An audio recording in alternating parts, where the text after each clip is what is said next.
sides.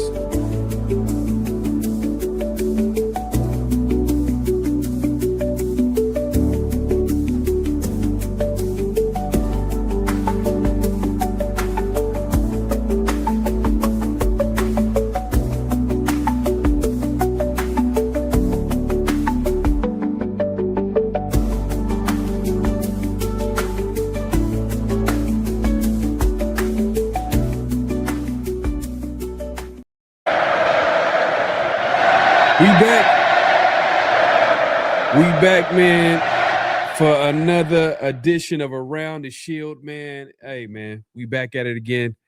Talk about the Raiders. The Raiders, some of these college QBs, some of these games. Obviously we're watching them. We're interested. We all know why we're interested. As Raider fans, we're trying to see, like, what quarterback can the Raiders possibly draft, and we're going to get into that conversation. Obviously, NFL picks. Minted, he's stumbling and bubbling to the finish line. He better catch himself. You know what I mean? Facts. But we'll get into that, man. Make sure to clock in, hit that like button, hit that subscribe button, hit that notification bell. Also, if there's any audio issues, please let us know in the chat. If there's any audio issues, definitely let us know in the chat, man. We appreciate everybody pulling up. We're gonna have a great conversation. And Happy New Year too. Happy New Year, man. Happy New Year to everybody watching. My guy Severe, man. Hopefully you had a good New Year's as well. Yeah, man. How's everything going with you? Everything smooth, man. Smooth. Yeah, man. New Year 2026, man. First live in 2026, y'all. So yeah, let's get it. Yeah. Now we gonna get Raiders into it, haven't man. lost a game all year. Man, we'll see you on Sunday, man. They play the Chiefs this week, so we'll see, because a lot of people are kind of nervous about it, because it is a divisional opponent, and sometimes if you're trying to play, if Andy Reid trying to play 3D chess, he could just be like, you know what, we'll let the Raiders win this game, because we like the Raiders not having an opportunity to get a QB. That could possibly happen. I mean, but the thing is, the Raiders they've tried to win all year, and they've only won 2 games. That's the sad thing about how bad the Raiders are. They've tried. They're really trying their hardest. Like, they tried to, like, the last couple of weeks, especially that Texans game, it was a little bit of too close for comfort a little bit, but either way, we'll see how it shakes out. But I think, hey, with Max not playing, Bauer's not playing, Geno just doing what Geno likes to do. Hopefully they don't try to start oh, you heard about Cam Miller? Yeah, he got claimed by the Dolphins. This is a waste, bro. This is a waste of a pick, bro. This is a waste. Why draft him? Why would you draft, man? It's a waste. It's a waste, man. We wasted picks on him and Tommy Malott, and then we traded the 5th for Kenny Pickett. This is a waste. It's a waste. Yeah. I want to say, obviously Spytek, he's the GM, so you gotta hold him responsible. But there's also a question of, like, how much say did he have this offseason? Like, there's moments, so obviously probably the day-to-day, the GM stuff, like maybe to get stuff done for the team. He's the representation for the Raiders. But there's certain moves where, like, hey, let's talk about it. I mean, like, obviously drafting a running back at number 6. I think we talked about it the other day, and it's like hearing Spytek talk about building football teams and building through the trenches, and how much he values got pass rushers and offensive linemen and all these premium positions. It was a shock to me, at least, and I'm sure it was a shock to you as well, that they drafted Genty. But me personally, they drafted him. Okay, cool. Can he be a good player for the Raiders? That's where I'm at right now. Yeah. But I'm not gonna lie, like, I didn't expect Spytek to make that move. But looking back now with Tony Pauline kind of pretty much confirming what we kind of already knew. Pete Carroll had a heavy influence on that number 6 overall pick. As well as some other picks as well, other players that are on the team and guys obviously that's starting You know what I mean? We all know that happened throughout the season. But I want to get into this. So Michael Silver. So this has been the week of like, I guess, revelation. Like a lot of these media outlets, they're coming out and they're saying whatever. So you got to take it with a grain of salt. Who's putting out some of this stuff? You know what I mean? Salute to everybody pulling up. Yeah. Who's putting out all this information? Who's putting out the stuff? We got to question that a little bit because, for example, like when we heard about the Chip Kelly and his play calling and how he was giving plays that were never part of the game plan. We kind of like, oh, this is the timing of this is kind of interesting. Exactly. So we already know what direction that was coming from. But then, a couple of days later, we hear about how who hired Chip Kelly. That Tom Brady hired Chip Kelly and yada yada. Actually, that was at the same time. What did we hear about? No, we heard that he didn't know about the play calling and all that stuff, and then we heard that actually it was Pete Carroll that came in and essentially just wouldn't let Chip Kelly run his whole offense, hired the entire staff, and then we heard that they didn't get along. There was friction there because it was Tom Brady that essentially wanted that to pair them together, and it wasn't really like something that Pete Carroll necessarily went out and wanted to do. It was a Tom Brady idea. But we had heard rumblings about that kind of before, but then the story came out and actually reported it. So but then we also heard about how Pete Carroll kind of sabotaged the offense by trying to run his version of the offense with Chip Kelly basically as like a front man running his basically offense. And so there was like a lot of different, information we had to like piece together. Like, this sounds like this makes sense, because obviously when it's coming from one side, there's going to be a little bit of a bias there. Like what's actually the truth. And obviously we watch the team, we pay attention to the team just like everybody else that's, watching the show. Like y'all can just put things together and be like, all right, look, Chip was bad, but like there is some type of dysfunction going on here. And part of that is Pete Carroll. So with this recent report, Michael Silver basically was saying that Mark Davis has made Tom Brady once again, and I got to keep talking about this because people will be like, "Well, Tom Brady, he's just a commentator.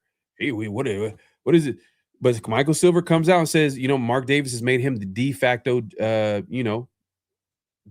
boss was his exact words.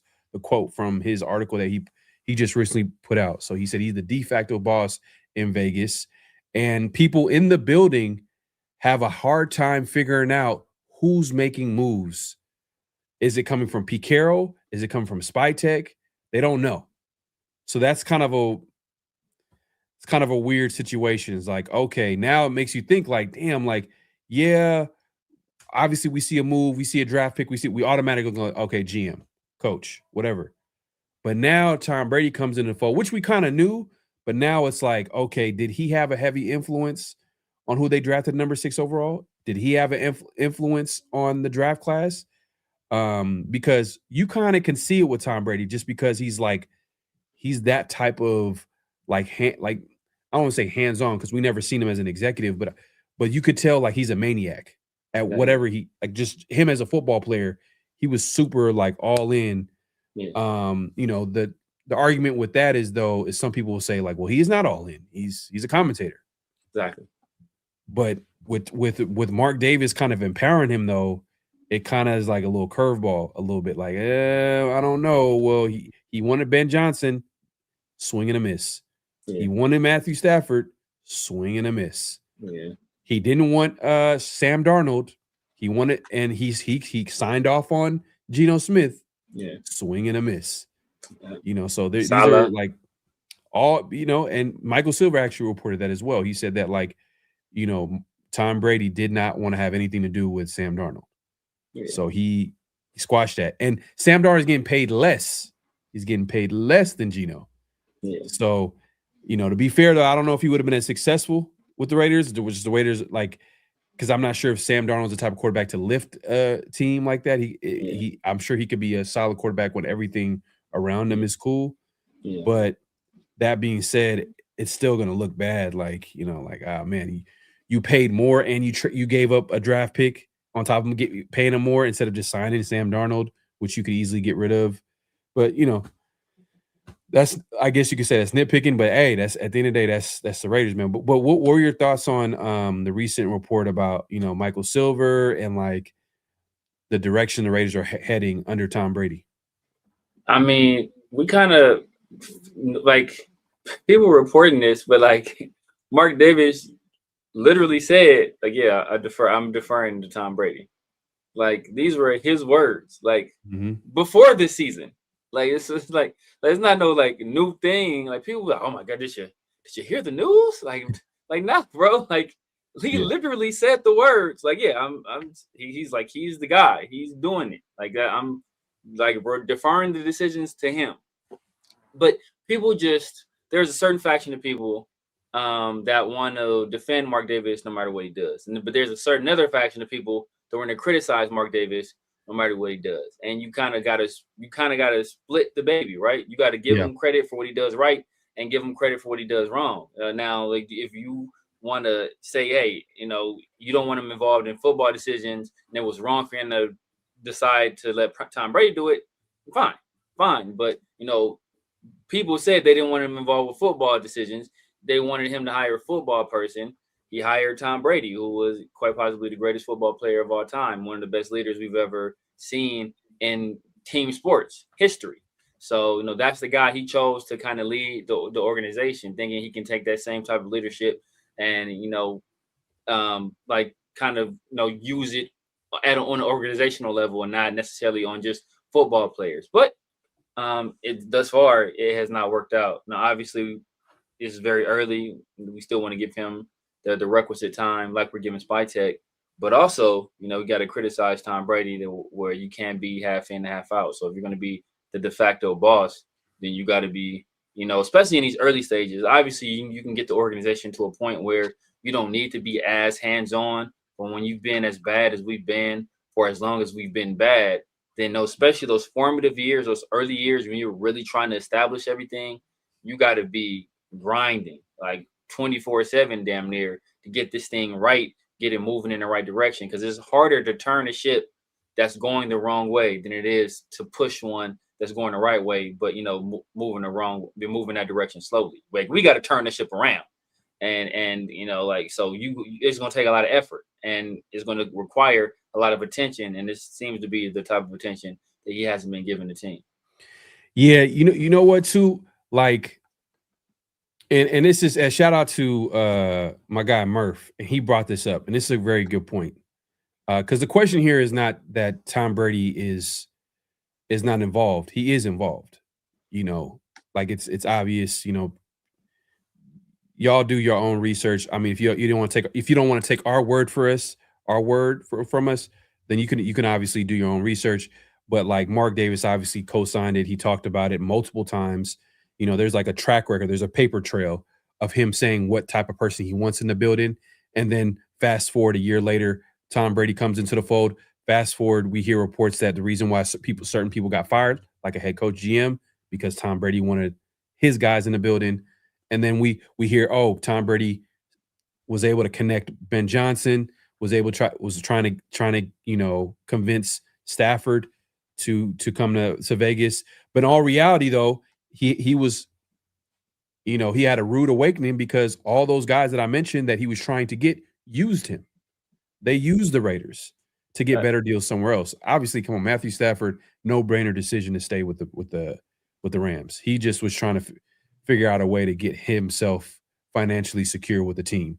The same thing with same thing with Ben Johnson.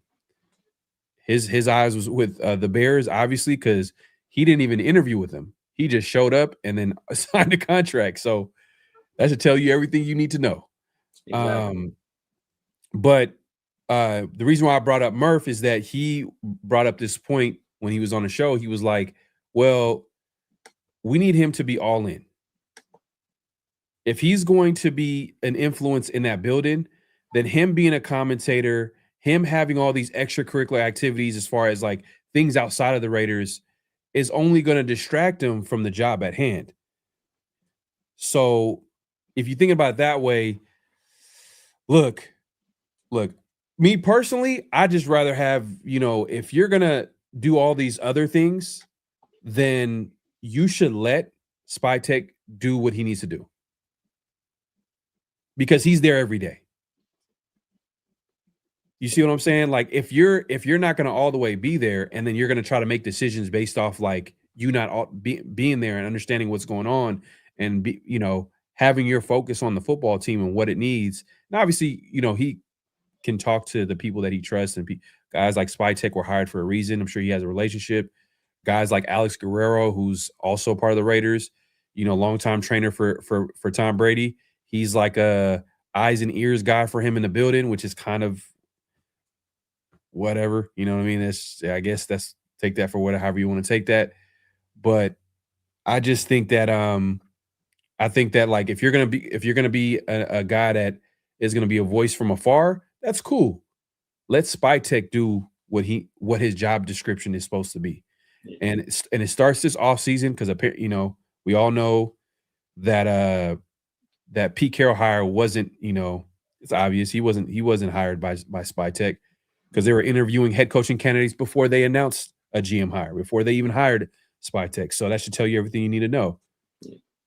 So hopefully it starts this offseason. They get a coach, and what that coach looks like, we'll get into. We're obviously saying that Pete Carroll's not coming back, but some people. Did you hear his presser the other day? I don't know if you had a chance to hear his presser, where he was just like getting to ask questions, and he's talking like a guy that's coming back. Like, oh yeah, we're gonna get together. I'm gonna get together with Spy Tech. And it's like, and some people are like, oh my God, Pete Carroll's probably gonna come back and yada yada yada. But man, like, there's no way the Raiders bring him back. I don't think so. I mean, until you're told that you're not coming back, you have to operate as if you are. Like you can't like be packing it in already, and then be like the Raiders. If it's you 1 in a billion, but if that 1 in a billion chance comes through, then you left just assed out because you didn't prepare to be in the position that you're in. So you still have to always prepare. It's just a professional, it's like a backup quarterback. Like you would expect your backup quarterback to prepare every week like he's going to play. But on the off chance that he does, you could be Tom Brady's backup, right? Or Brett Favre's backup, the Iron Man, Brett Favre himself. He'd be Brett Favre's backup. You better be ready every damn week, because you never know what's going to happen. You could have to go in the game, and you being in that position, that could change everything. That one bad performance that could affect your entire career. That could change the trajectory of the team season. That could be the tie-breaking loss for y'all not making the playoffs. Not having it could be anything. So you got to always be ready. So and I give credit to Pete for that. At least he's saying and doing the things that he should be doing if he were going to come back. That being said, I don't know, he ain't coming back, but he should be acting and presenting himself as if he is. Man, shout out to TK, man. They said they let AP think he was coming back, man. That's fact. Yeah. And if you think about it, this is why Mark. This is what get me mad with Mark, bro. He actually told AP. It's not that he told him that he was coming back. He told him that he needs to see some type of improvement, something to that effect, as far as winning football games, which mean in AP's mind, that means win football games, finish season strong, in order for him to be considered to come back. So it's like, oh my God, Mark, you idiot. Like, the season is over. The season over. Why are you going to let AP think that, like, you should, if anything, if you're going to lie to him and tell him like, you should tell him that he's coming back, but we need to start thinking about the future and gearing up for the draft and yada, yada, yada. Then AP would have just focused on development. And, maybe they would have had a better draft pick last draft. And maybe we would have got one of the top guys, or at another position of need, or a quarterback, or or Mason Graham. Mason Graham, one player in front of us, right? Mason Graham, Abdul Carter, you know what I mean? Guys that like would tremendously help the team is in positions of need, which are premium positions and the reason why they're also considered premium position is because I know people like to point to the pay scale, like the difference, like, oh man, like right now, Ashton Genty's one of the highest paid running backs. You know what I mean? But like these other positions, they're not even close to being the highest paid at their position. That's the obvious reason why you can point to it being a premium position. But also, man, you're going to have a hard time finding a blue chip player or a great player in free agency that's available. Yeah. You're going to have to overpay for average to above average players. Yeah. This is the reality of the situation. I'm looking at this comment, bro. That is wild, man. Yeah. See, cool. I know you are, bro. That is a wild comment, bro. Oh man, damn, man. I'm just gonna give it one of these, man. Shots fired.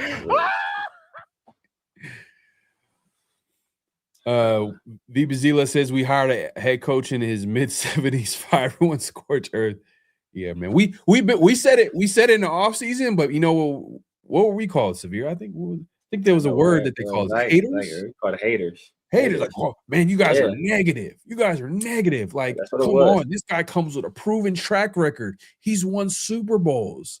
Yeah, it's just like no, what's crazy? Did you see I don't know who put it out. I think it was ESPN. They put out like their all rookie team. Do you see ESPN? Do you see their all rookie team? No, I didn't get a chance to see it. Well, what it look like? It's a lot. If you watch the Severe Raiders, it's a lot of guys. And there's a lot of guys I talked about. I just feel like that, you know, all rookie team. I think the quarterback was Cam Ward, it's my QB1. The running back was Travion Henderson, my favorite running back. Wide receiver was Titaroa. I I forgot who the other wide receiver was. Obviously, Warren was the tight end. I think the tackles were Mimbu and Banks. Mm-hmm. I think Ratledge, and I forgot who the guard was. The center, we wasn't worried about no center at the time. Josh Connerly was in the other tackle. Another guy I brought up. In defense, Will Johnson. He's playing well for the Commanders. I know he struggled early on. Like I felt like he was struggling early on. But they had him on there. Well, I mean, you know who else? I think that Will Johnson was on there. Obviously. Mm-hmm. There's a few guys, but yeah, it's a lot of guys. A lot of guys that we brought up, like I brought up or you brought up. I'm surprised the person that got robbed, in my opinion, was Xavier Watts because he wasn't the number one safety. I forgot who they had. When he was like, I think he was there in a 4th round. Yeah. I wanted the Raiders to draft him, and then Falcons traded up. Yeah, and he got robbed. Though. He should have been up there. He should have been number one safety, in my opinion. He's a dog. The crazy thing is Xavier Watts is exactly what the Raiders need on defense. Yeah, we have a lot of needs on defense, just to be clear. But like Xavier Watts, like we don't have a free safety on the roster, a starting free safety on the roster. That's what we need. We need I know a lot of people don't like Palomao, but I wanted Banks and I wanted Connerly. Those are also guys that make the. I was open with Membu, but obviously, it was kind of he was a guy that was like a late riser. You know what I mean? So it was kind of a risk with him. So I understood people take stuff out of context. Me saying I don't trust him because he wasn't on anybody's radar in the top 10 before his combine performance. That's not shitting on him. That's just being honest. Yeah, like. It was I don't trust it because he's a guy that seemed like he might be a combine warrior because nobody was considering him a top 10 pick until now. That's not that's not shit. That's just being real.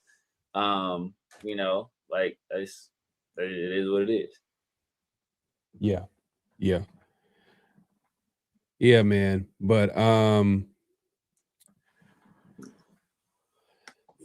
wanted Thad Castle, linebacker. I don't know what that is. Yeah. But I think D-Mox, I think he made that shit up. Yeah. But speaking of, we get to talk about this real quick. Did you watch either of those games? Dante Moore or Fernando Mendoza? I gotta rewatch both games. I watched a little bit of Mendoza. like his throws and what he did that game, and then I What gotta did you watch think more about it? of more. About Mendoza? And we might dark horse. Is Shambliss the third QB? Is he the third QB? Is he putting them? I mean, Ty Simpson was trash, and Sorsby not coming out. Oh, it's official. Beck. Well, I don't know. I mean, I think we've been hearing that they're not coming out. Okay. So it's still up in the air. Look, Beck played a better game against Ohio State than Mendoza did. And so it's like is Beck right? Is he going to is he going to establish himself as a third guy? I thought Mendoza looked good though. I thought he looked good against Ohio State. No, against but Ohio State he made the throws that he needed to make. He was clutch. Yeah. But I'm saying, I'm not saying he played bad, but I'm saying Beck looked better against Ohio State than Mendoza did. So does that put him in the conversation as third quarterback? Damn, that's disgusting. I'm sorry. Are you a Carson Beck guy?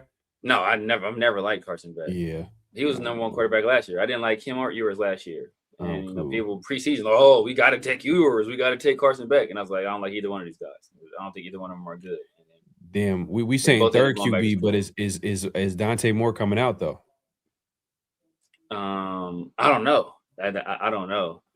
I mean, but look, based on the performance I saw yesterday, he better come out.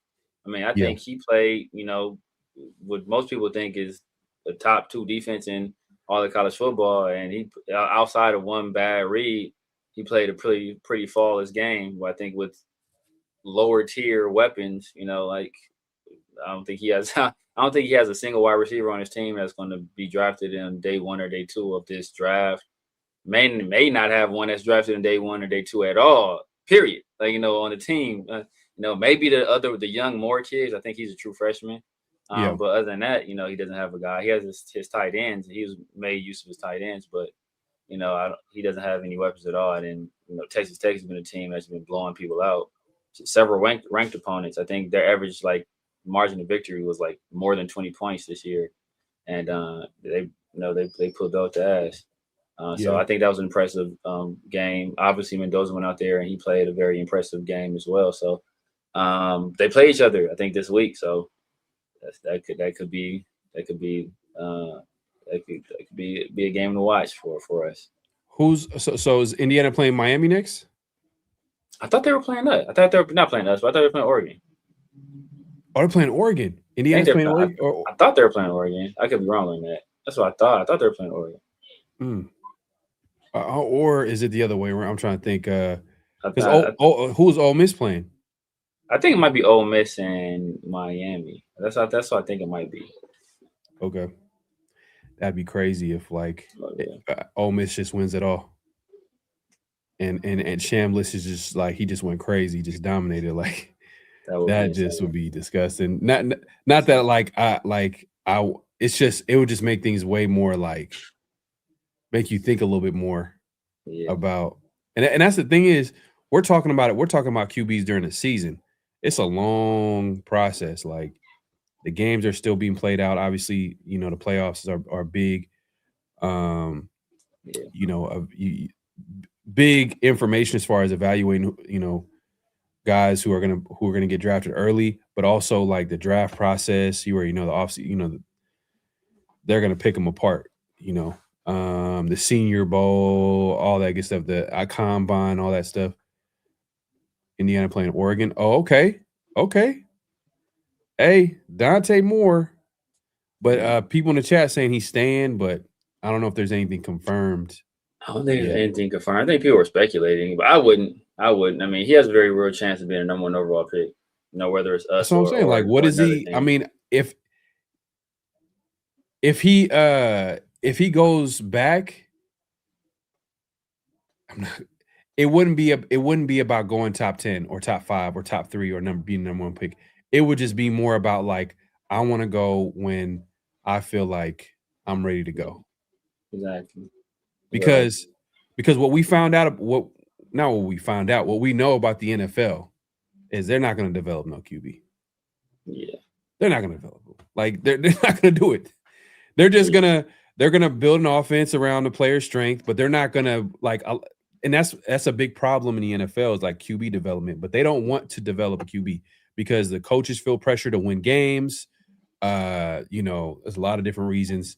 You could also question like, you know, some of these offensive coordinators, they might be good, they might have 1,000 plays, but are they actually focused on the fundamentals and getting a quarterback ready? You can question that. Guys like maybe Gruden, you could probably say like focused on that. You know what I mean? Just because you can see like, for example, a Derek Carr, you know, who at the time people were questioning like Derek Carr, I don't know, but Gruden comes in and then he's able to like get him better, probably playing his best ball of his career. You know, a lot of people point to 2016, but just from like a quarterback standpoint and running the offense and just doing all the footwork, like it was at its best with Gruden compared to, you know, 2016. But I don't know if we have a lot of coaches like that in the NFL. So a quarterback that comes in, they kind of have to come in a little bit like ready, to be honest with you. Like they got to have a little, you know, we've seen it with Anthony Richardson. No one's gonna wait for Anthony Richardson. No one's gonna wait for him to develop. Like he has to show something. Like we're seeing Bryce Young.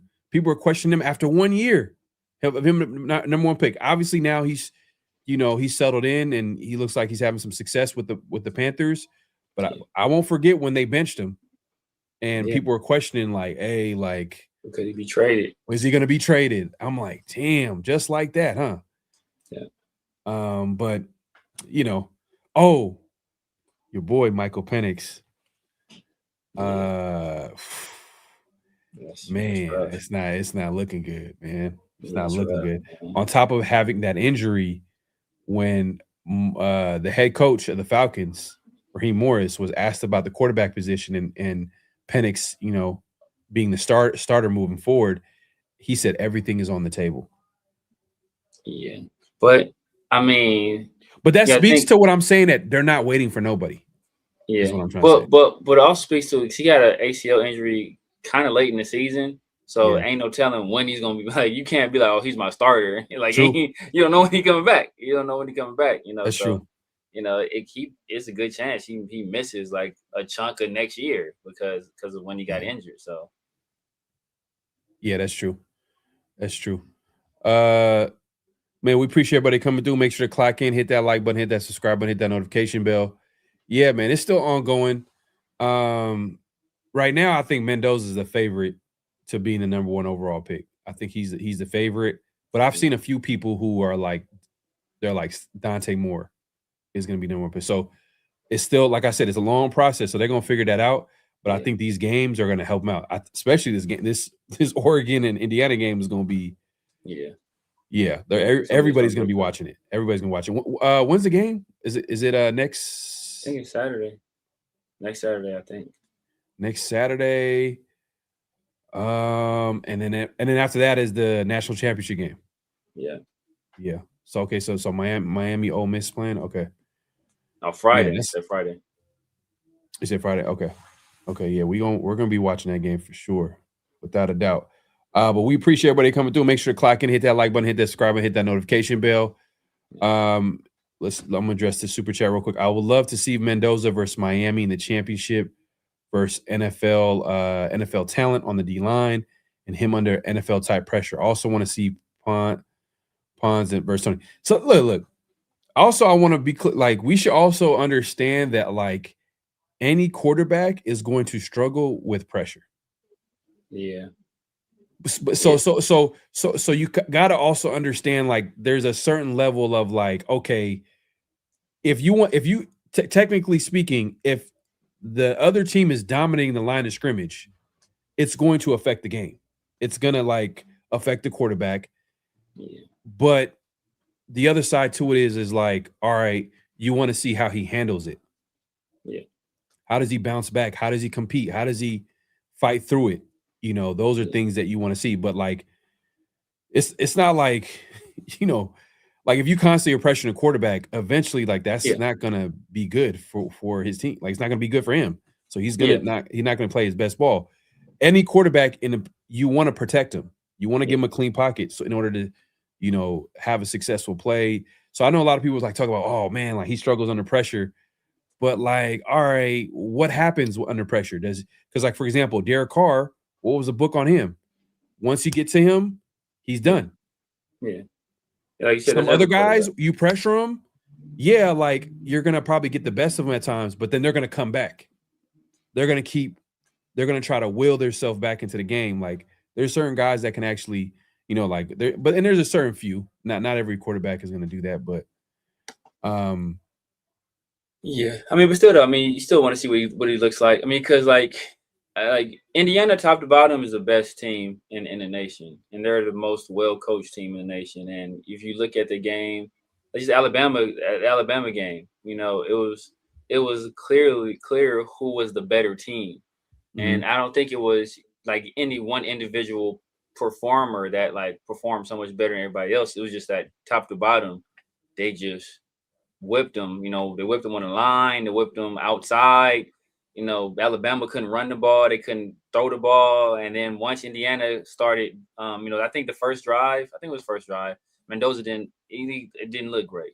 But once they established the run, and they were able to start RPOs, then that's when stuff opened up for them. So that's when, Becker started getting off, and then the game became much easier. And then they were protecting him. He had all kind of time. And then, he hit some big throws. And then, the team was confident. He got the guy, everybody was into it, and they had momentum. And it just, it snowballed after that. So you want to see, and it's probably, Ohio State was probably the only team in the nation that you thought would have been able to kind of go toe to toe with them in terms of talent wise. But I think just Curt Cignetti is just so much of a better coach than Ryan Day. He just outcoached them as well. And then Mendoza obviously outplayed Julian Sand. So yeah, you think Ryan days are numbered? He just won a national championship last year, but like a lot of people thought he was overrated. Like I'm saying, like a lot of people I feel like he's overrated, bro. Chip. I tell people, Chip saved that move. Chip saved them. If he didn't win the national championship last year, ask anybody that's Ohio State fan, Ryan Day was done. He was done. He was gone. So Chip saved that man's job. And I don't know if he's back on the line now, but he got rescued last year by winning the national championship. And had he not won it, especially losing again in Michigan, it would have been a wrap for him. So, but Curt Cignetti, I think, is the best coach in the nation right now. I think it's bar none. What he's done 2 consecutive years with Indiana. You think about the guys he's getting like from the Sun Belt Conference and from the MAC, and he's taking guys. He's finding hidden gems. Like he's just finding guys. And he's coaching them up though. He's coaching them up, but he's getting value out of them because he knows the type of player. It's almost like he has a clear vision of the type of player that he wants, and he's just finding them in places where other people are not looking. Exactly. You see what I'm saying? But yeah, man, we appreciate Be Easy says Breer said Raiders looking in some more. Hey, they should. They should look at it. They should look at every quarterback, every prospect. Very, very hard at Moore and at Mendoza. Like those are the 2 top guys right now. They better. They should for sure. Before we move on, Brady wants. That's gonna piss me off, bro. It's gonna piss me off. Be on one accord, bro. I don't give it whether if everybody is sold on Mendoza, I prefer Moore. But if everybody's sold on Mendoza, take Mendoza. If everybody's sold on Moore, take Moore. Don't do this nonsense where it's I like this guy and I like that guy. This is what I'm afraid of. Don't do that BS, bro. Don't do that to. If you take Mendoza, don't do that BS to him because that sets him off on a bad track. If you take Moore, don't do that to him because it sets him off on a bad track. Everybody, whoever we take at quarterback, the whole organization needs to galvanize and rally behind and do everything in your power to make sure this guy is as successful as possible because we haven't had a franchise quarterback. I mean, really, since Snake. Rich Gannon was a this is what I'm afraid of, bro. This is what I'm afraid of. This is the situation with Brady that I'm afraid of. Is that he's going to have his guy or whatever, but everybody else in the building is all in on their guy. You know what I mean? Let's say Spytek, the scouts, and the incoming coaching staff, whoever that is, you know what I mean? Like we all feel like, there's going to be a new coaching staff. They're all in on they're on the agreement that let's say Spytek and scouts and the coaching staff is all in on Moore. and Brady wants Mendoza, and Brady gets Mendoza. That is doomed to fail. It's doomed to fail. And it's not fair to him as the quarterback that we take, because you have people in the building that don't believe in you. So it's like, I'm not saying that don't believe in you, but that prefer somebody other than you. And, like, you don't want those opinions out there. That's why you never hear about coaches. You rarely hear about coaches saying who they would have rather taken. They never talk about that stuff, or scouts or GMs. They always keep that stuff behind. But he was that no matter who they take, he was the best player on our board. He was the number one guy on our board. Mm-hmm. We had some other guys ranked pretty highly, but he was the number one guy on our board. So it's like, that's what they always say, because you never want to hear just even the insinuation that they prefer somebody else. And then the fact that that's out there now, I don't like that. I don't like that, especially since, like, it's looking like Mendoza is going to be the guy. So I don't want it to be that, like, the scouts and the GM, like this, the non-scout likes Mendoza, but the scouts that do this for a living like more. It's like, come on, dog, don't do that to that kid. And this is, like I said, this is what I'm like. Why hire a GM? Yeah. Why hire a GM? Why have scouts? Brady's just gonna come in and say, I want this guy, and then they're gonna draft. It's just, exactly. You know what I mean? Like, because guess what? When it doesn't work, and this is why I don't like how Brady and look, we're gonna give it time. At the end of the day, I'm gonna give it time. I'm not gonna like say this is not gonna work. I'm gonna give it time. I want to wait and see. I just hope that it's like a healthy, situation with the Raiders as far as Brady and the front office and how they, like, there has to be some type of structure. But like I said, man, that starts with Mark. He has to set the tone. But when you tell Brady that, you're in charge, then, and Brady's going to want, like, it's like, if it's going to be a situation where he wants Mendoza, but everybody else wants one guy, like, man. But it's a long process. Albert Breer is a solid source, but, a lot can change from here and between now and the draft. But this is what I'm afraid of. This is the situation I'm afraid of, is like a guy like Brady who is a full-time commentator and he has people in the building to do all the day-to-day stuff. But to be honest with you, a lot of the day-to-day stuff, that stuff adds up. That stuff adds up because it adds up because you start understanding. And I understand, like, he's hired them to do that, but and then to report back to him. But it's just I don't want to get into it. I hope that it works out with Brady, but I don't like this. I got to look into this. I didn't see this, man. Shout out to Be Easy for the comment, but I gotta look into that. But this is my biggest fear with Brady, is that it obviously doesn't work out, but also what source I can't find where Beer said this. So I would just go to the latest article. That's where I would first check it. But I if it's true, then that would be terrible. It's tough. But I'm gonna look into it. But I'm hoping that it's not that. Cliff Kingsbury lurking. Nah, I'm cool. I'm gonna pass. But let's get into let's get into NFL picks, man. Let's get into NFL picks. Let's get into NFL picks here, man. It's that time, bro. It is that time. Last week, like I kind of said earlier, man, Minted kind of he had his worst week. We'll see about that. I think he was just I think he feels like it's in the bag. So, because he picked the Jets. When he picked the Jets, I was like, oh man, you basically you playing around with us.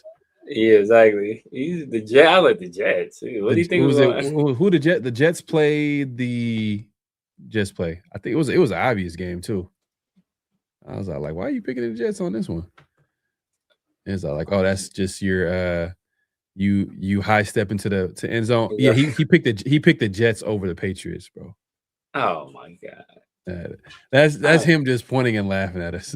I understand. Exactly. I understand, like, grabbing an upset, but like what? Like what? Yeah, let me go ahead and put this on the screen. Share screen. Let's see here. I know I saw a report saying we were looking at Cliff, or Cliff was being considered, but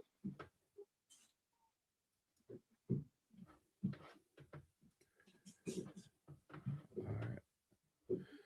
You should be able to share it. All right, cool. All right, so just to give an update on the what happened last weekend. So this is what happened. So last week, Severe, man. You kind of you killed it last week, man. You went 9-4. I went 7-6. You know what I mean? I kept it respectable. I didn't go all out. I didn't have it the worst week. But Minted, he finished 5-8. So overall season record, Severe's 142-91-1. I'm 149-84-1, and Mint is 155-78-1. So he has a comfortable 6-game lead going into the last week of the season. So if he collapsed this week, man, we'll be talking about this for years. Man, this will be Atlanta versus the Patriots. Yeah. Salute to everybody pulling up. Make sure to click and hit that like button, hit that subscribe, and hit that notification bell. Let's get to the first game. Severe. We got you know what? Did we get stuff? Hold up. Let's see if my guy Minted sent over his picks.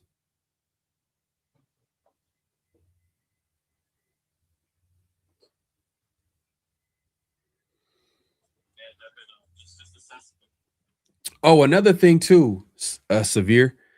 I was looking into the Colts owner. Mm-hmm. And you already know like how I feel about the situation. I feel like it just seems kind of like dysfunctional how like hands-on she is. Like it just seems kind of like strange. Mm-hmm. But I was looking into it, and it seems like she has like she wants to learn and understand like every thing in that building. And she's actually been on a sideline with headphones like way before this. She's been doing this for years. Yeah.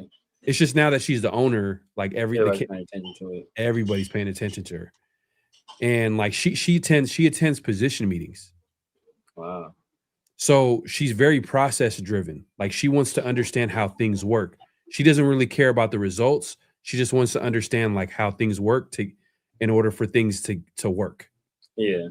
Like so I feel like that state of mind is like exactly. I feel like that mindset is kind of interesting. Yeah. Especially for an owner to have, and like because they're gonna understand like, all right, we're obviously doing everything the right way. We're gonna keep doing this, and eventually everything is gonna come together. Yeah. A lot of owners would like just because they don't get the results, they're gonna fire head coach. They're gonna fire this guy, fire this, and then it just keeps repeating. Mark Davis, but you see where I'm going with this. Yeah. But I thought it was interesting. But I don't know if that means that she's going to be a successful owner. If the Colts are going to be successful, they have a big. And the only reason I was looking into it was because last show we talked about Shane Steichen possibly being a candidate if he was let go. Yeah. And if he was let go, for me, he would be the number one candidate for the Raiders for me because he checks a lot of boxes. Check out the last show and that conversation. Means we were going back and forth about how we felt about him as a candidate for the Raiders. If he's available, I think it would be dumb for them to get rid of him. I think if anything, they fire probably Chris Ballard, the GM, possibly because he's been there for like almost 10 years. Yeah. He's been there for a while. So, but I thought it was interesting, man. Like her as an owner and her thought, like the way she thinks, I'm like, oh, okay, damn. Like you are, it's not just like you're just doing weird stuff. You're actually trying to understand exactly what's going on. Like the fact that you're attending position meetings is like what owner is doing that? What owner is attending position meetings? Like who's doing that? No, behind it.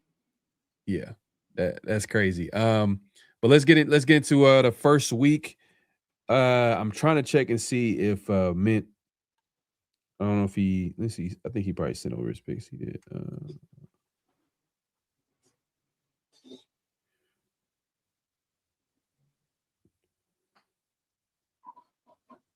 I don't think so. We'll update the results. We'll update the results. Yeah, we'll update it. We'll update it. But Severe, who you got? First game over here. Panthers, Bucks. I'm gonna roll with the Panthers. Buccaneers kind of reeling. I'm gonna roll with the Panthers. Yeah, especially when what's his name had his rant. Yeah. Yeah, man. So I'm gonna go with the Bucks too. Mint.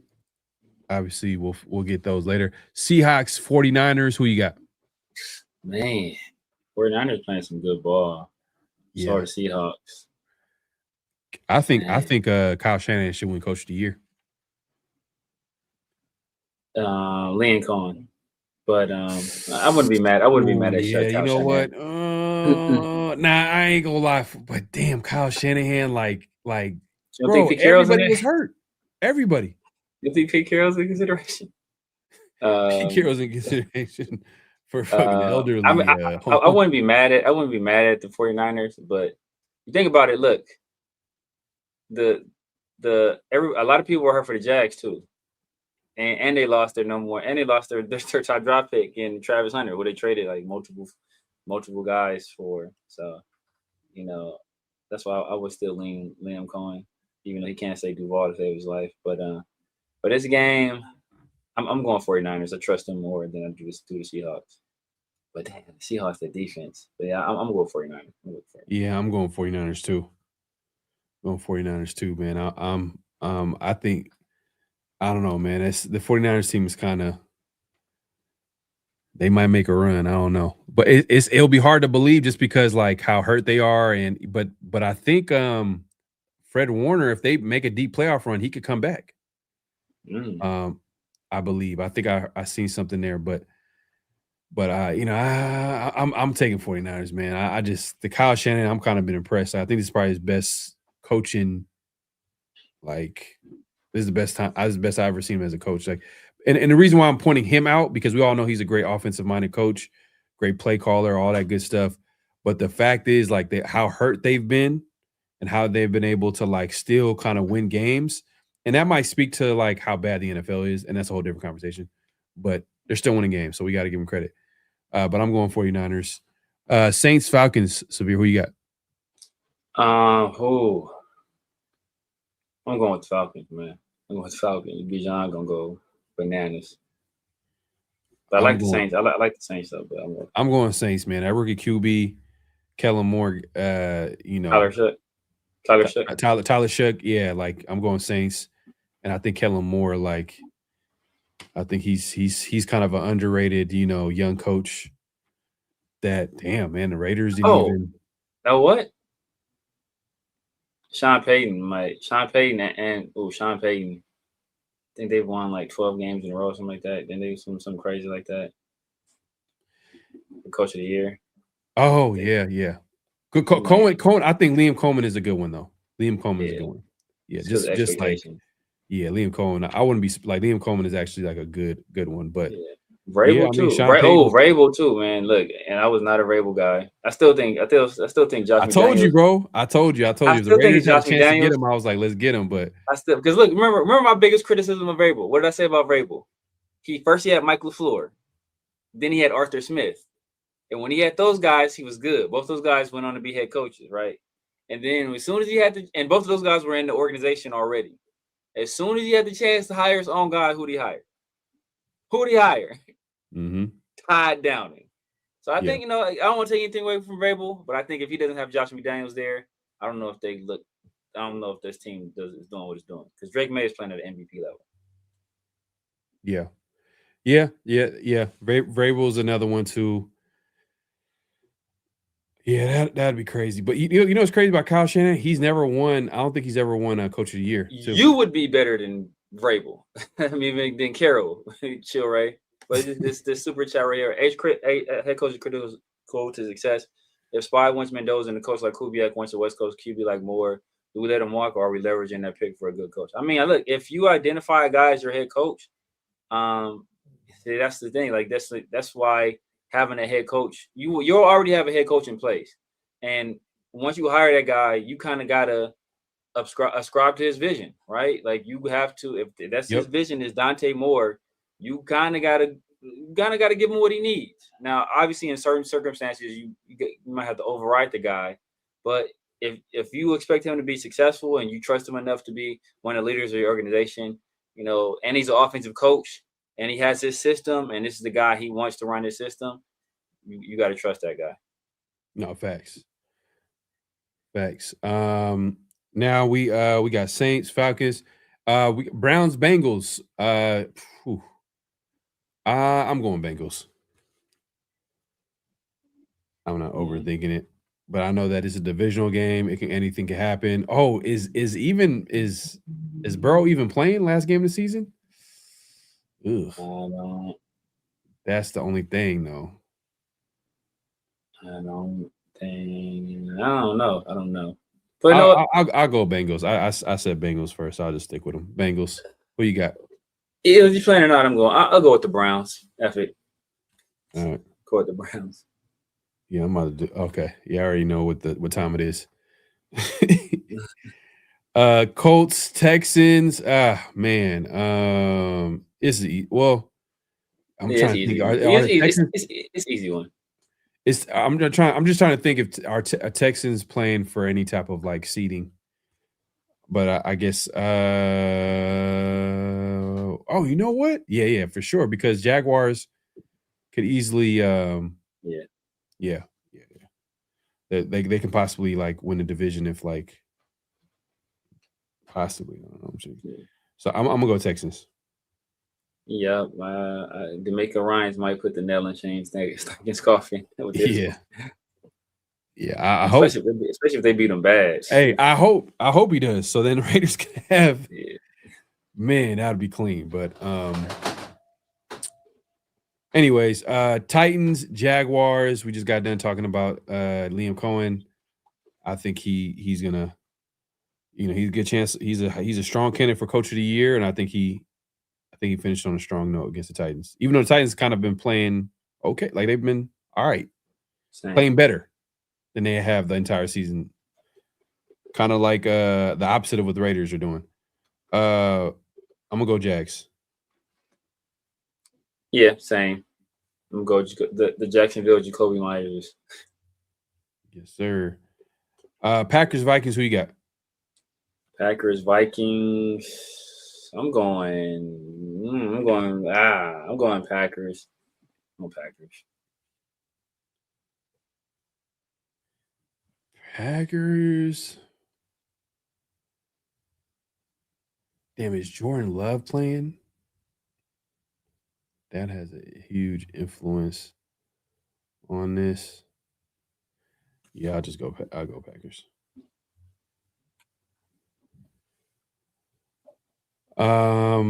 Cowboys, Giants. I'm gonna go Cowboys. I'm going Giants. I think just to be safe, just in case we mess around and win this game. We need this insurance, baby. Oh yeah. I hope the Giants win though. I hope the Giants win. Ah, damn. Yeah, you know what? I don't even want to have that in the universe too. Damn. I'm trying to win. I know you're trying to win. I'm trying to win too. Trying to win this competition. Jets, Bills. I'm going Bills. Oh yeah, I'm going Bills. Come on now. I think Jets have been eliminated from getting the number one pick too. So yeah, they have been. Yeah. So I don't care if they win or lose. You said you're going Bills? Yeah, I'm going Bills. Yeah. Lions, Bears, divisional game. I got Bears, bro. Yeah, Bears. If it was any other week, Lions kind of had a little drop off this season. We'll see how they bounce back, but I got the Bears. Who you got? I am going with the Lions. I think they play spoiler to the Bears. Okay. I think they like go out that. with a bang, but they beat the Bears' ass earlier in the season though. So the Bears might want some. They might want some revenge. Oh yeah. So they might get their get back. But I'm gonna go Lions and a close one. I think the Bears are playing their best ball like right now. Yeah, I know they lost against the 49ers, but like this is like they're playing their best ball overall. I mean, at the time early in the season, I was like, I wasn't a believer. You know what I mean? We seen the Raiders played them. They obviously could have won that game easy if like the Raiders weren't just so like literally they just handed them the win. Yeah. But they've gotten better as the season goes along. Just to Tom Brady's point, certain teams go up and get better as the season goes along, or they get worse. And I think Bears have gotten better. So I think they take care of business. Chargers, Broncos. I'm going Chargers. I've been picking the Chargers lately for some reason. But I'm taking over the Broncos. I know you said they were 12-game win streak. He's on 12-game win streak. Something like that. They might have lost a game in there, but at one point they had like a 10 or 11 game win streak. I want to say. So they started the season 1-3. Something like that. Yep. Damn. Who you got? Broncos, Chargers. I'm going Broncos. All right. Let's see what the shout out to everybody pulling up. Let's see what people talking about. Somebody resting players. I don't know who though. I read somewhere somebody's gonna rest some players. I don't remember who it was though. Mark needs to hire Signetti. Justin Herbert not playing this week. Ugh, damn. Not bad. Isn't Signetti like? Damn, he's like in the 60s already. Damn. I think he's like 64. Yeah. Damn. I don't want to. I mean, he still can be, but it's just it's kind of like a Jim Harbaugh situation. I mean, Jim Harbaugh, when he got his first coaching opportunity with the 49ers in the NFL, he was in his 50s. He was in his 50s. Yeah, but still though, it's a difference. Man, hey, it's not wrong to be a college coach. I mean, college coaches are superstars. Like, what was old boy that coached for Penn State all them years? Oh damn, Joe Paterno. Joe Paterno. Yeah, Joe Pa. Yeah, like he coached until like what 70s. He was old when he was coaching. Yeah, he probably older than that. Probably like it was late, probably late 70s. He said 62. You talking about Signetti? Yeah, he said 62. Yeah. I mean, it's not old. He still could no more CEO type head coaches, please. I don't have nothing against it. Like if they're a good coach, they're a good coach. I think with CEO coaches, they have to hire good assistants. But hey, as we kind of find out, certain guys are good at that. Yeah. Harbaugh, he's good at that. He's good at finding good assistants. Like he's good at finding. There's certain people who know, like Harbaugh. The Harbaughs, they know how to hire good assistants. Like if you think about Todd Monken, if you like him as an offense coordinator, or if you think about a guy like Mike McDaniel, I'm talking about John Harbaugh, not Mike McDaniel, head coach Mike McDonald, head coach for Seahawks. That's a defensive coordinator that was actually from under Baltimore. Jim Harbaugh in Michigan, that he took and hired him as a DC with Ravens, and the rest is history. He eventually became a head coach for the Seahawks. But what I'm saying is that like those CEO coaches, certain guys, they know how to hire. I know I get where you're coming from. It's kind of like a risk a little bit because you gotta kind of have to like hope that they hire the right people. Right. But I'm not totally against it. I'm not totally against it. But I get you, man. If we can get, that's why I said Steichen, bro. We get a play caller like him, run game, QB developer, or at least maximize a QB. I don't want to say QB developer because obviously he hasn't really done that. Unless you want to say he did that with Jalen Hurts. He helped with Jalen Hurts development. Yeah, you want to give him credit. That kind of helped them get a head coaching job. Yeah, so we can give him credit for that. What's next game? We got Cardinals Rams. Who you got? Going the Rams. Yeah, I'm going Rams too. Chiefs Raiders score prediction. I'm gonna go Chiefs, and I'm gonna go 21-17 Chiefs. Kelsey goes out with a win against the Raiders, and the Raiders get the number 1 pick. Everybody wins. So I'm gonna go Chiefs. Who you got, Severe? I'm going Chiefs. I'm going 19-7 Chiefs. Ugly game. 19-7 Chiefs? Yeah. The field goal fest. That's an ugly score. Dolphins, Patriots. Patriots locked up the number 1 pick. Or are they still competing for it? Or are they still the number 1 seed in the AFC? Oh, I don't know. Can they lose it? Let me see. Oh, yeah. Broncos. Yeah, I got Patriots. Yeah, I'm going Patriots. Damn, Broncos are 13-3. That's so disgusting. Yeah. Because they're not like I know they got a great defense, but yeah, man, I don't know. I'm hating. I guess I'm hating. Yeah. Whatever. It's ugly. It's just ugly. It doesn't feel like a 13. When you watch them, it's like, oh, this is a 13-3 team. This is a dominant. I don't feel like it. I got Patriots. Who you got, Severe? Patriots. Yep. Commanders, Eagles. Who you got? I'm going with the Eagles. Let's see.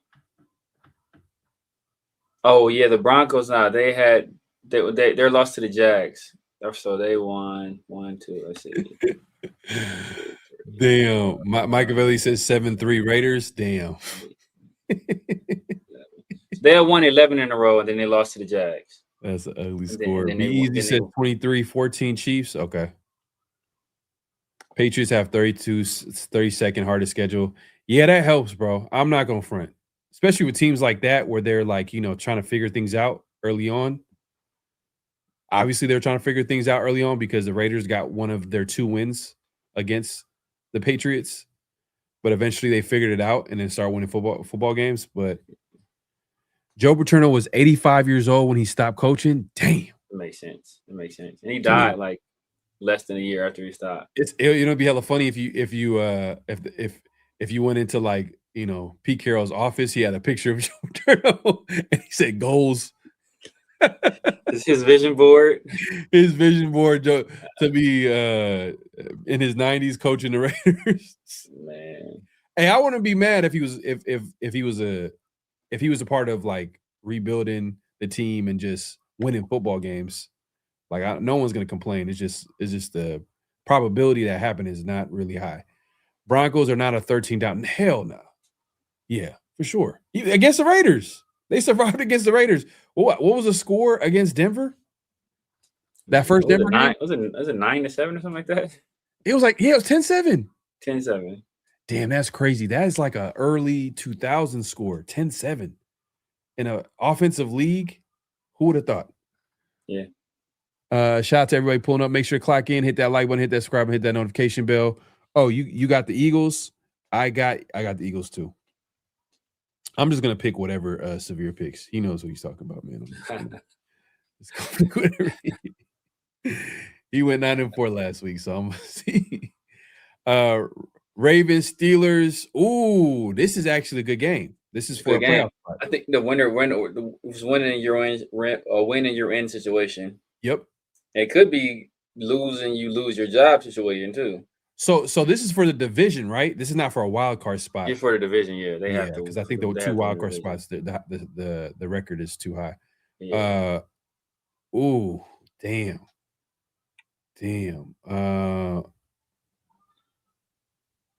It's crazy too. These 2 coaches are like there's rumors that like they might leave their team. Yeah, that's what I'm saying. It's a winner you're in, and losing, you might lose your job. I'm gonna say Steelers get it done. Mike Tomlin. Yeah, I believe Mike Tomlin, but actually, you know what? He kind of accomplished his over 500 thing. Yeah, true. So that is true. Yeah, he is good on his over 500. Yeah. I'm wondering, does Lamar Jackson come back? I'm hearing he playing, and I saw what Derrick Henry did last week, bro. I am going to go with Derrick Henry going crazy. They finally giving that man the ball with some consistency when they needed to, and he's a mind. That's a generational back right there.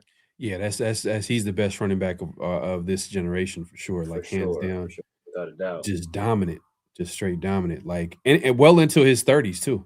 He's like what? He's like what? For all the people who say running backs, expire, they're done after 30. You know what I mean? He's 31. I think he's 31, maybe 32, but I think he's over. He's over. He's like he's 31, 32. 31 or 32, I want to say. And he's still dominant. Still dominant. Yes, that's crazy. Because Adrian Peterson, when did he fall off? Like 33, 34? Like he was playing until like he's 36. So, Derrick Henry is 31. He turns 32 in 2 days. So I said 31 or 32. He technically both. I'm gonna go Steelers. I'm gonna be random. I can easily go Ravens, but And you said when Adrian Peterson, low key, Adrian Peterson, he went to the Redskins. He had a smooth little season that year. I remember he had a run. I remember that run he had like when he first got to the because remember he was a free agent and they picked him up.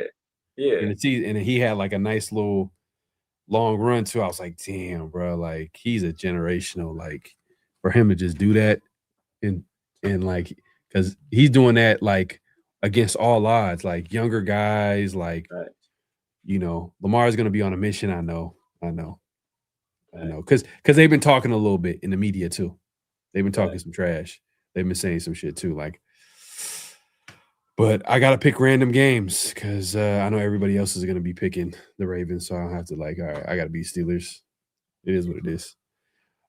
We appreciate everybody coming through. Make sure to clock in at this point, clock out, hit that like button, hit that subscribe, hit that notification bell. Chill Ray says, can't remember which national media person said this. I think Breer mentioned Tomlin may be out after the season, even if they make the playoffs. Oh, that'd be interesting. Tomlin, I could see Tomlin going to another team and winning. Yeah. He'll probably want a more established team, though. Yeah. I see Tomlin going to the Giants. He's one of those coaches, too. Like, it's like an Andy Reid type of situation. Andy Reid's been like he was consistently good with with the Eagles, and I know that last season he had a drop off, but like for him to did he get fired? I think he just fired. Left. He got fired. For him to get fired, it was kind of messed up to like on front. Like, how you good for all those years and then you have a struggling? Yeah, but it's one of those situations where the message had run its course. Like Sonny, you're going to be with the organizations for so long before. I mean, the message you're talking about the players. So, them players got to go. I guess you know what it is that there are young, talented players on the team, and they're thinking about the young talent on the team. Like they didn't want to get rid of them in order to accommodate Reed. So I get what you're saying. And they mentioned Tomlin Pitt wants to change his scenery. Tomlin and Pitt both want to change the scenery. I can see Tomlin going somewhere. Where would Tomlin go? New York Giants. Yeah, that'd be like a big marquee team for him. If he can, I can see the Bengals. They already got a quarterback. He don't want to go somewhere they got a quarterback. He ain't gonna take no chances. He's gonna go with because I'm not gonna lie, the Giants, low-key, they have pieces. Yeah, and they got defense. Pieces. That's why the Giants are the best because they got pieces on offense and defense. Yeah, Bengals only got pieces on offense. But would you rank them number one as far as available jobs? The number one spot for coaching candidates? You think it was the Giants? I would say the Giants. Once Shane Steichen get his ass fired, I would put the coach up there, but they don't got no picks. They traded him for Sauce Gardner, and he instantly got hurt. Yeah. See, because I know the reason why I'm talking about we talked about it early in the week is because the owner, she made comments about like, change is good and it's exciting. And like, and definitely going to be some changes coming this season. And this is her first year as an owner. So she might just want to just get her own people in the building, even though like they made like serious moves where it doesn't make sense to get rid of them after they made those types of trades. Like at least let them like see it through. Yeah. And if it doesn't work out, then at least a new guy can come in and have his picks, because the new guy's gonna come in with no picks, no quarterback. I mean, Daniel Jones is like hurt, and Daniel Jones is kind of attached to Steichen. Damn, that'd be nasty though if Steichen brings Daniel Jones. Yeah, facts. Facts. That's the only thing. If he brings Daniel Jones to the Raiders, man, that you still got to draft the QB. I don't care. Yeah. According to Tony Pauline, multiple sources have told him that Pete Carroll will not survive this disaster streak. Yeah, like Adam Schefter, Ian Rappaport, like a lot of people are saying like Pete Carroll most likely is not coming back. Soon after the final game of the Chiefs, like as soon as like Pete, sorry, but you ain't getting on this plane, dog. You gotta find your own way. I say they in there. Now they in Vegas. So you ain't gotta fly nowhere. Like, yeah, man, you ain't getting back. Key card ain't gonna work. What happens? Oh, this is a Be Easy got a crazy scenario too. What happens if you want to go to the regular view, Severe?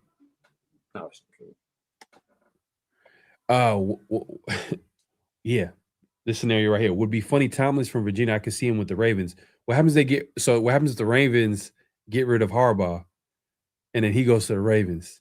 That'd be crazy. With Lamar, oh my! And then the talent on that defense, oh that's man, crazy. Yeah, crazy.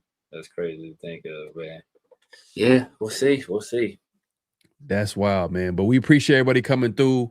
Make sure to clock in. At this point, clock out, which means hit that like button, hit that subscribe button, hit that notification bell. We're going live on both our channels. So if it's your first time joining us, definitely subscribe to both channels and clock in, hit that like button, hit that subscribe button. And then for everybody watching, if you're watching the replay, definitely hype the video, leave some comments, some of the things that we talked about. Let us know what you think. Chill Ray says, I hope Mark makes Pete announce at the Chiefs game. Like, that would be, man. That's something that Mark would do too. It's hella classless. Yeah. I don't even respect it, to be honest with you. I don't like that shit, bro, to be honest. Jack Del Rio wasn't well. He's probably pissed at the time. But he said after he also angling for a job. He said Mark Davis was honest. He told him straight up, like, yo, bro, if I ever get John Gruden, I'm getting your ass out of here. But that's just, bro, why would Mark is just that's kind of weird, bro. I ain't gonna front. Why would you even? So that means you don't even believe in the guy that you have. So what happens if Jack Del Rio would have won games and they went to the playoffs 2 years running? You're gonna replace him with John? And oh man, see, this is that's a whole different conversation. I think as soon as Jack Del Rio that second year he didn't repeat, go to the playoffs, and this team kind of turned on him. I think that's when Mark was like 10 for 10, baby. 10 for 10. John, come on down. I gotta do it. Yeah, bro. I don't even respect it. I don't respect like that was just like, come on, man. I would have respected if like, Mark was actually out there and just like, hey, look, like, unfortunately JDR ain't coming. But for some reason he doesn't like doing that. Yeah. It's almost like he don't like the tough. He did. I mean, he did it. I think he did it. I mean, he's had conversations when he fired people. Did he do it with McDaniels? He did it with McDaniels. I don't think he did it with AP. Or did he do it? He did do it with AP. He did it with AP too. He did it with AP too. Oh, he didn't come out when he fired McDaniels. See, that's what I'm saying, bro. Like I think he came out when he fired McDaniels. I think he came out and had a conversation. I don't know if it was like I'm not talking about them side conversations like, yeah, I'm talking about like actually having a press conference and saying like, I don't think he had like I don't think he had a national. I think he talked to like media like one-on-one. I don't think he had a national press conference. So. Yeah. And I'm not sure if that's like the thing, you know what I mean? Yeah, I don't think a lot of teams do it. I don't know a lot of people that do that. Yeah. I just know that like that was weird. That's weird to have a coach announce his own firing. At least let him do the presser and then say he's fired after the exactly. Well, actually, he did. That's what he did to. That's what he did to. Exactly. Nah, don't let him do the ball. AP. Now, what's different because JDR, that was like right. I want to say that was like right after the game. It's like he told the nigga after the game, like, "Yeah, sorry, dog. You ain't coming back. You ain't getting John's coming back to coach, man. That's why I think it made it so weird. Yeah. Like if you shouldn't let AP do that last presser. You should be like, yo, man, like, hey, we just radio silence until we make a decision. And then, yeah, because the last pressure wasn't after the game. The last pressure that you're talking about is he actually did the pressure on Monday. Exactly. Yeah, that's what AP did. His the Black Monday pressure, where like, okay, he does this pressure means you still have a job, and it wasn't the case. Yeah. But yeah, man. So salute to the night crew, man. Holla at your boy, man. It's Real Raider. We'll be back at y'all, man. We'll see if we get this #1 overall pick, y'all. Yes, sir. Yes, sir. Definitely check it out, man. Check us out. Peace.